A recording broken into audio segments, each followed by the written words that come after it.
tudung tutup kepala, berhijab, berjilbab ya. Ini kata orang tu begitu Yuna sekali ya. Ingin saya tanyakan Yuna ya, pernahkah dalam usaha untuk memasarkan diri anda sebagai seorang penyanyi, sebagai seorang artis ya, anda diminta untuk tidak berhijab atau berjilbab, khususnya di Amerika? Okey. Yang peliknya di Amerika tak pernah ada orang sebut, oh Yuna, you have to change your image. Tak ada. Secara ironiknya dekat Malaysia ada. Masa saya mula-mula buat menceburi bidang muzik, saya banyak berjumpa dengan recording labels di Malaysia yang recording labels yang besar yang terkemuka lah di Malaysia. And mereka ada lah juga sebut kan, oh Yuna kena tukar, tukar macam. Alasan mereka apa ya?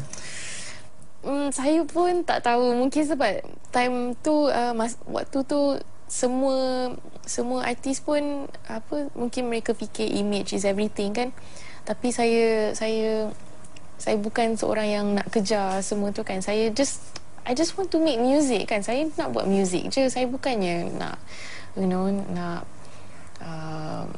be on the cover of magazine, saya jadi model majalah ke apa ke. Saya just nak buat music je. Jadi ketika anda tolak ya, apa yang anda katakan kepada mereka? Saya kata, sorry lah, saya tak boleh nak tukar diri saya kan. Sebab waktu tu saya baru saja berhijab. Saya bukan salah seorang gadis yang berhijab daripada kecil lagi. Saya memang daripada kecil saya macam a normal girl kan. Saya tak berhijab lagi. Saya mula pakai hijab masa umur saya 19 tahun. Lepas tu, kemudian saya buat muzik.